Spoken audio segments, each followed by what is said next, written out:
I need to rethink my whole approach to this hobby. Hey everyone, I'm Greg from Grego Movie Rants, and this is my hobby Hobble, where I highlight my journey through the tabletop hobby. There's been a new trend in the tabletop hobby inspired by Miscast, aka Trent Holbrook. He's doing a PERMADEATH vlog series where he uploads a video every single day exploring his journey in the tabletop hobby, and if he misses a single upload, he's going to delete his entire channel.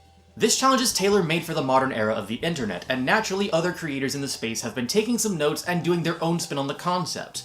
And that's led to some reflection on my end. With some personal obligations finally fulfilled, I have a bit more free time on my hands, and seeing all of these different creators explore this concept themselves, it's led me to ask myself the question of what it is I'm trying to get out of the tabletop hobby and all of my creative pursuits in general. All of these thoughts have been swirling around this pending project that I need to finalize for my next game night, which is on Friday. The next major boss encounter that my party is going to face in our long-term campaign involves the very simple theme of acid. So I decided it'd be fun to make the battle map involve a lot of big stinking acid pits scattered about a big cave environment. When I originally started this project, I was under the impression that I could speedrun the process and get it done in about 2 days flat. And if I tried to film any of it, it would just slow everything down and risk me not completing the project.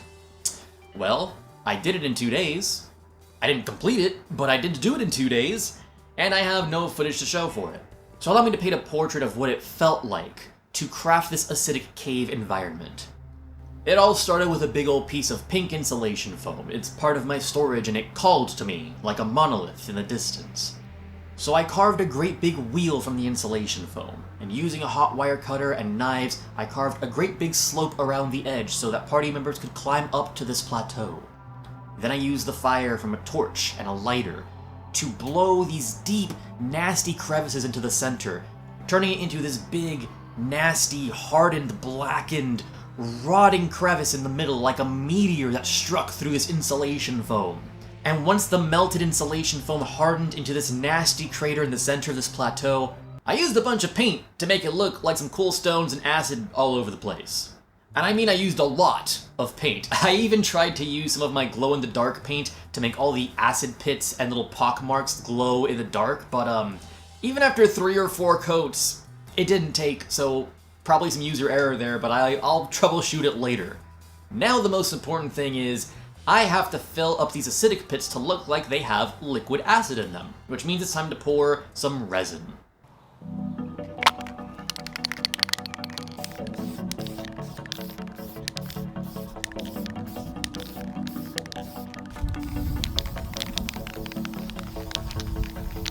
The first time I whipped out these paints, I did accidentally make one of the yellows explode. So I got this other color of yellow from the dollar store before the red dots of death started showing up.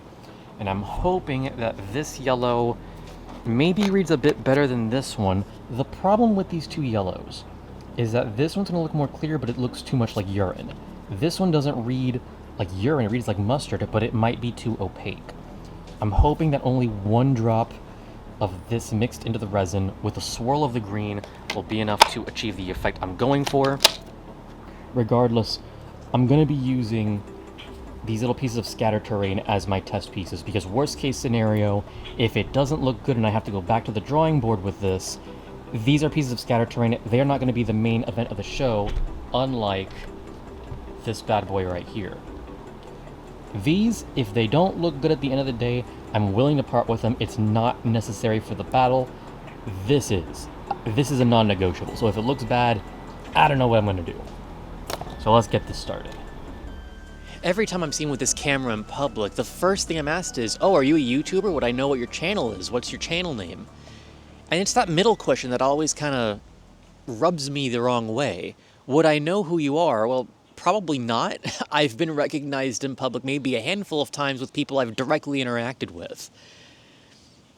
But if they're asking that question, isn't that the expectation that I'm supposed to be someone who's known?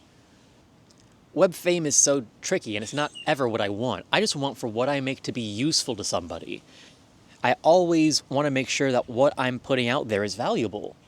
If that's the goal, then I should be pouring every single moment of my life into this thing, making something that's somehow simultaneously timeless and relevant to maximize on current social media trends. And I don't want that. That's too stressful. I've already got enough stress with my day job. Not to mention, I like having a social life. I like just sitting down and hanging out, enjoying existing. Not every single moment needs to be perfectly planned to be part of some grand social media strategy. But if I truly believe that, then how come I haven't been doing this kind of thing before? It needs just the slightest bit more curing. However, you can see there that it is in fact looking rather good. There is a depth to this murkiness that looks wonderful. And I don't know how well it picks up on camera there, but if you can see that, it appears to be much deeper and murkier than this first piece, which is unaffected by the heat. I did good on this one. I didn't damage it on the bottom.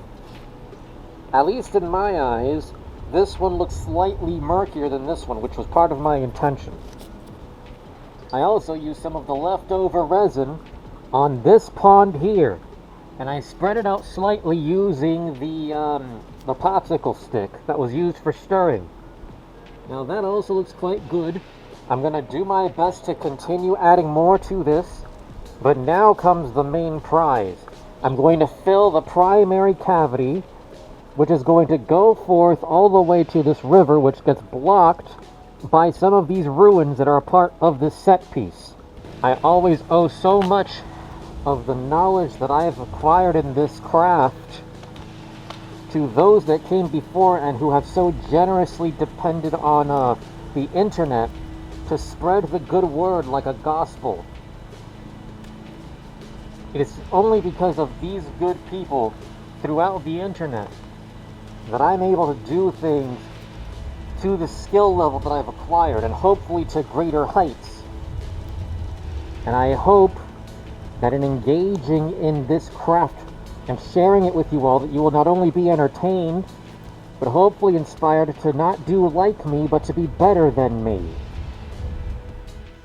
I think one of my major struggles as somebody who shares so many pieces of my creative endeavors on the internet is that I always want to make sure that what I'm sharing is some kind of complete product that feels like it is worth someone's time. I am horribly aware that we only have so many hours of the day, and our time on this earth is short. So if I'm going to share something with people that I hope they will spend their time on, I want it to be something that feels worthwhile. I'm sitting on so much footage right now of past projects, like this thing right here, right?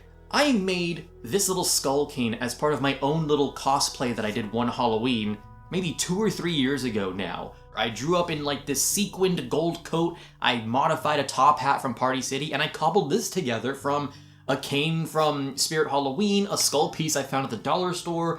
I painted it up to look super grody. It's awesome.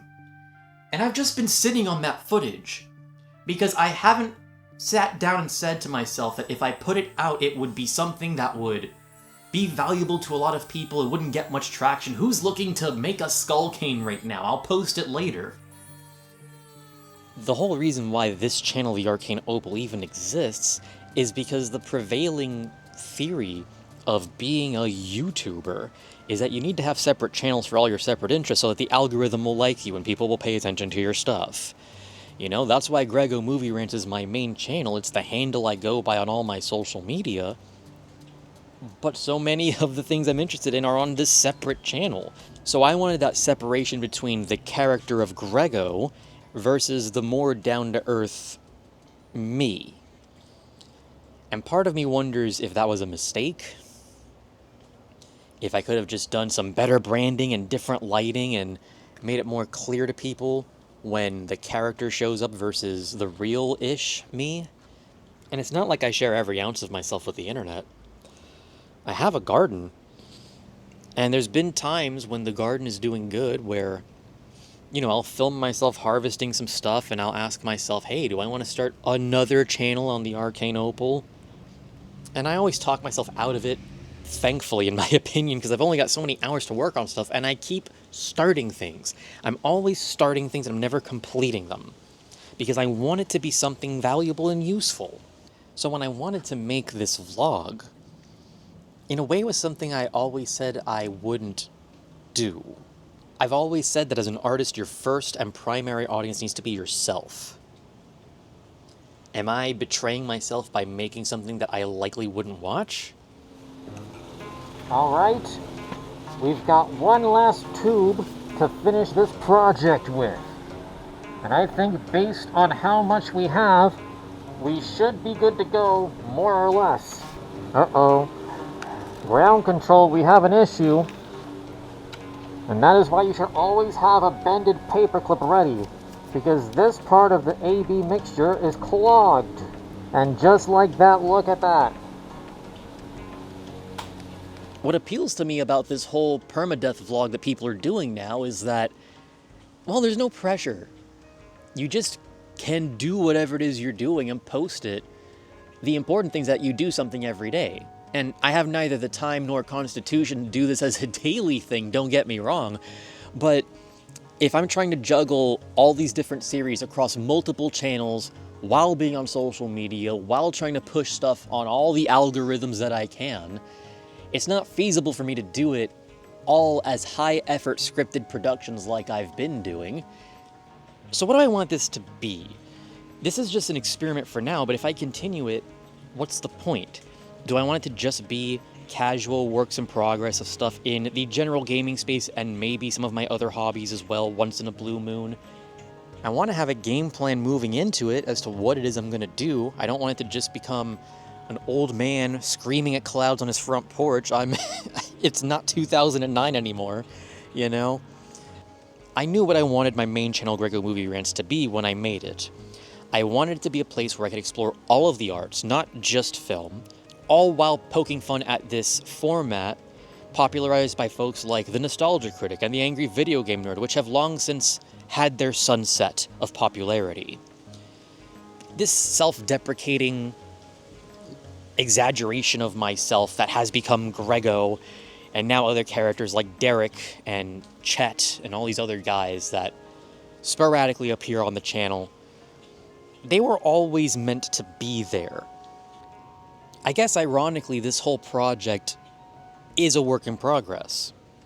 If these are going to be more casual, sit-down, unscripted videos where I just talk about the new wacky thing I'm working on right now and just ramble on about how it makes me feel or what it is I'm learning, maybe I'm not supposed to know from the get-go what this is supposed to be. I'm never going to know what my endpoint is until it's already behind me. And after a bit of time drying, there it is. Look at how wonderful this looks. The resin came out really, really nice here. Honestly, the paint job is really good. Considering I kind of improvised it, I think it came out really nice in most places. Obviously, using the green on the inside there before I poured the resin helped out significantly with making it look really just deep and mucky and just, ugh, nobody wants to jump in that. I used one of my favorite paints. It's like a prismatic paint. It shifts in color based on how the light is hitting it, between shades of purple, light blue, and like a silvery look. I put that all around this acid pit to imply that there's something magic going on here, or was magical at some point in the past. Lots of nice little stains here from where I dripped some of the resin around and just sort of smeared it to make it look purposeful. Now, the overall pros and cons of this piece. Pros, I think that when I put this on the table, all of my friends are going to lose their minds and go, oh my god, we are going to die, which is always a good thing in my book. I also do like that this little staircase piece here is mostly playable. I did try to make sure that you could put minis on there if you wanted to, which comes to my big major downside, which is these slopes that I made here. A lot of them are a little too steep. In the future, I'm going to try and see if when I do something like this again, a sort of plateau piece for terrain building, that I can make the piece itself much larger and then make the slopes a lot more gradual, so that way you could actually put minis on there and play with them. This is an interesting experiment, so I want to hear commentary from you all as to what you think. Is it too long-winded? Should I keep to the scripted stuff? Or was it lots of fun? Let me know in the comment section down below. Don't forget to subscribe to the Arcane Opal and my main channel, Grego Movie Rants. You can find the link to that channel in the description below, alongside the links to all of our social media, where you should definitely follow us to make sure you're staying up to date on everything we're doing. We also have links to our website, our online store, and our Ko-fi tip jar if you want to help support future projects from us. And until next time, may fortune find you in all of your adventures.